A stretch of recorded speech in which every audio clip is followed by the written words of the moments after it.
Bonjour, dans cette vidéo on va s'intéresser à la loi d'Ohm et on va tracer la caractéristique intensité-tension de ce dipôle passif. Cette loi est donnée par l'expression UR, la tension aux bornes du résisteur de résistance R est proportionnelle à l'intensité I. Donc on écrit U égale à R fois I. C'est-à-dire, si on va changer, par exemple, si on va prendre des résisteurs différents, plus la résistance est grande, plus l'intensité va être faible. C'est tout à fait normal, puisque donc, lorsque la résistance est grande, il y a opposition au passage du courant, donc l'intensité va être faible, le courant est faible.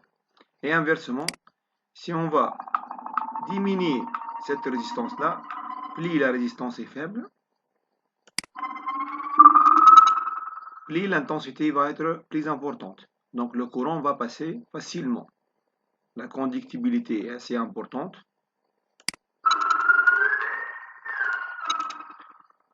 D'une autre façon, on peut lire cette formule-là. Donc, pour un résisteur bien déterminé, par exemple, on va prendre cette valeur-là. Si on va prendre cette valeur-là et on va changer la tension aux bornes du générateur, l'intensité va changer. Donc, plus la tension du générateur est grande, plus l'intensité va être assez importante. Donc ici, par exemple, si la tension est assez grande, 9 volts ici presque, 9 volts, oui, l'intensité 21 mA. Mais si on va diminuer la tension, cette intensité va être plus faible. C'est ce qu'on va faire avec pour tracer la caractéristique intensité tension d'un résisteur. C'est-à-dire, on va utiliser le même résisteur avec une résistance donnée et on va changer la tension aux bornes du générateur, par exemple, de façon qu'on peut tracer donc plusieurs points correspondant au couple intensité-tension. Donc, l'étude de la loi d'Ohm. Cette étude donc, nécessite un générateur de tension réglable continue qui peut remplacer donc, le rôle du rhéostat, un ampèremètre pour mesurer l'intensité, un voltmètre pour mesurer la tension aux bornes du résisteur de résistance R. Par exemple, ici, on va choisir un résisteur. On va prendre une tension donnée. Par exemple, ici, pour une tension de 3 volts, c'est 30 mA. Ça, c'est un premier point.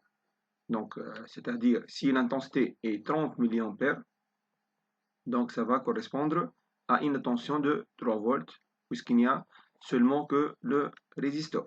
Donc, la tension au borne du résisteur, c'est la même tension du générateur. Pour une tension de 4 volts, c'est 40 mA, etc. 50 mA, 60 mA. Donc, on peut obtenir de cette façon-là, donc ici, une liste. Cette liste-là, ça correspond donc à ces valeurs-là de l'intensité et la tension. Maintenant, on va convertir les intensités en milliampères, c'est-à-dire on va utiliser le système international, puisque l'intensité doit être exprimée en ampères, unité internationale de mesure de l'intensité. Donc ici, c'est 0.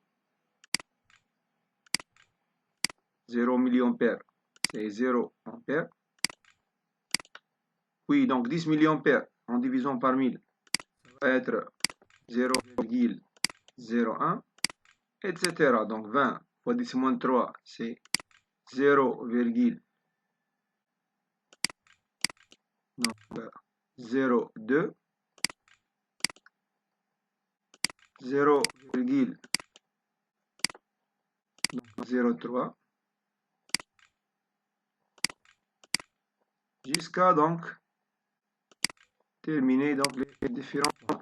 0,04, 0,05. Et enfin, 60 mA, c'est égal à 0,06 ampères. On va cliquer sur ce bouton pour faire apparaître les axes. Donc l'axe des intensités et l'axe des tensions. Puis donc, on va placer l'intensité en abscisse et la tension en ordonnée. Ça c'est l'abscisse, donc il faut mettre l'intensité. Donc ici, c'est l'axe des intensités. Et ici, c'est l'axe des tensions.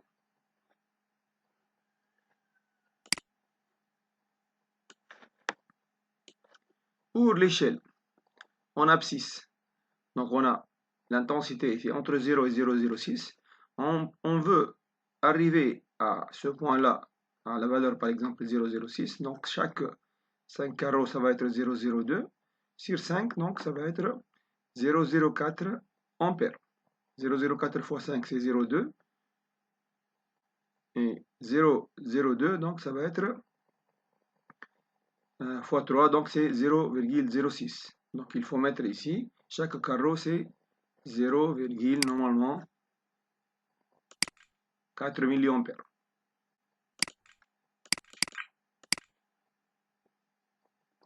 Et pour en abscisse, c'est ça donc, c'est fait donc. Et puis donc pour les ordonnées, donc la tension c'est entre 0 et 6. Donc on peut mettre chaque carreau, ça représente 1 volt. Par exemple ici, donc ici 1 volt par carreau.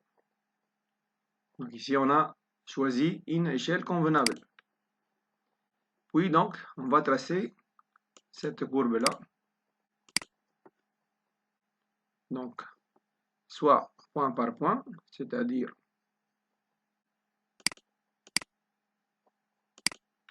le point 0,0, le point 0,01, c'est-à-dire voici presque le point 0,01, c'est le milieu entre 0 et 0,2, ça correspond à 1 donc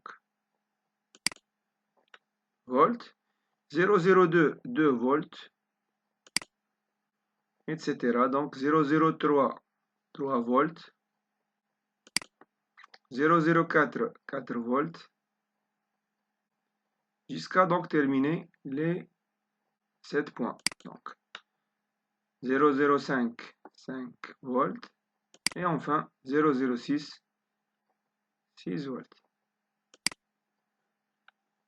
Les points sont presque alignés, donc on peut tracer la droite.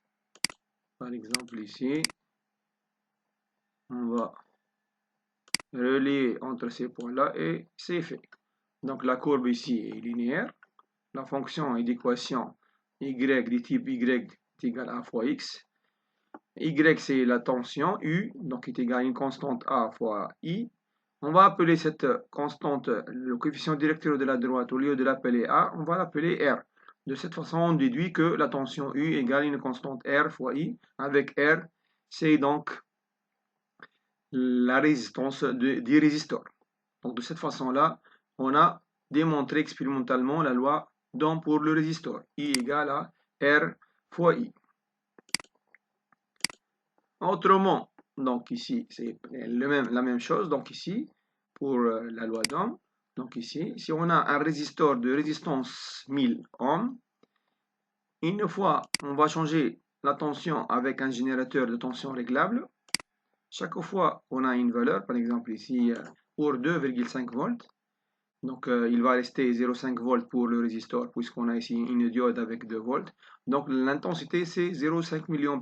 Ça c'est un premier point, 0,5 mA, ça correspond à 0,5 volts, etc. Un deuxième point, 3 mA, 3 volts, puis donc par exemple 6 volts ou 5,9 c'est 5,9 volts, jusqu'à donc obtenir plusieurs points, 7,7 mA, c'est 7,7 volts. On va remarquer que dans tous les cas, la tension UR sur l'intensité est égale à la valeur de la résistance. Par exemple ici, 10 volts sur 10 mA, c'est R égale à 1000. De cette façon-là, on peut donc tracer toute la courbe. Autrement, ici on va utiliser cette animation-là. Ici, on a le voltmètre, le résistor en parallèle avec ce voltmètre-là. Donc, le résistor, donc, ce voltmètre en parallèle avec le résistor. Puis, donc, il y a l'ampèremètre qui mesure l'intensité. Le générateur qui délivre une tension continue. Et pour changer l'intensité, on utilise plutôt un rhéostat. Au lieu de changer avec le générateur pour des mesures de précaution pour ne pas augmenter la tension de façon qu'on peut donc endommager le résistor, on va utiliser une tension convenable et ajuster l'intensité avec ce rhéostat là qui permet de changer l'intensité et la tension. Donc remarquons bien ici que si on va changer la tension, par exemple ici, si la tension aux bornes du résistor passe de donc 4,76 vers 1,84. Donc ici, on remarque bien que, l'exemple ici, va diminuer cette intensité, c'est-à-dire la résistance au bornes du rhéostat va augmenter. Donc ici, plus la tension est faible, plus l'intensité est faible. Mais le rapport U sur I, c'est toujours presque la même chose. C'est-à-dire U sur I est égal à la résistance. Donc c'est pourquoi on va trouver une droite. Tous les points sont alignés avec le même coefficient directeur. Ça, c'est la résistance du résistor utilisé. Si on fait l'inverse, donc ici, ça va déterminer, donc on va obtenir, donc ici, donc on est en train plutôt de diminuer. Enfin, donc, la dernière animation qui nous permet de mieux comprendre cette loi-là. Donc ici, on a un rhéostat. Le rôle du rhéostat est connu, donc c'est changer la résistance. Plus la résistance est grande, plus l'intensité va être donc plus faible au bornes du résistor. Donc vous voyez bien ici, si on a une résistance donnée, le coefficient directeur, ça va être 67, c'est-à-dire la valeur de la résistance. Donc ici, ça joue le rôle de le rhéostat ici. C'est comme si on a un résistor de résistance bien déterminée. Si on va changer ici, vous voyez bien que la lyre de la courbe, c'est toujours la même, mais le coefficient directeur va augmenter dans ce sens-là, puisque la résistance devient de plus en plus grande.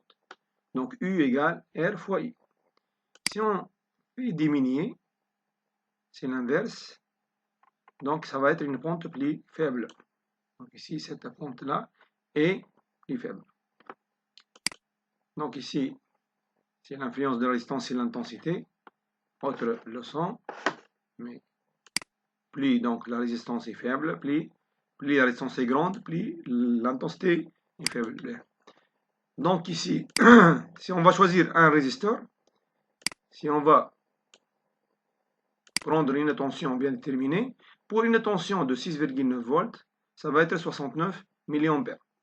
Donc, et encore pour 12 volts, ça va être 120. Si on va tracer ce point-là, c'est 12 volts avec 120. Voici 120 mA. Donc ça, c'est ce point-là. Le point 0,0, ça c'est un jeu, donc il faut tracer au minimum 3 points.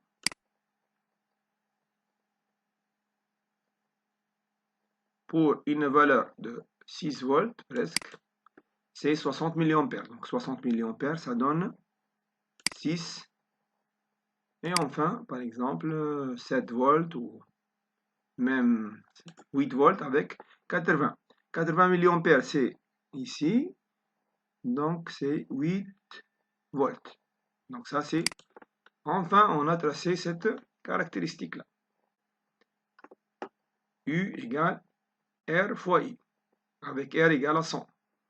Pour trouver R, il suffit de diviser, de prendre ce point-là, par exemple 8,80. On divise 8 volts sur 80, 10-3, puisque l'intensité est en milliampères.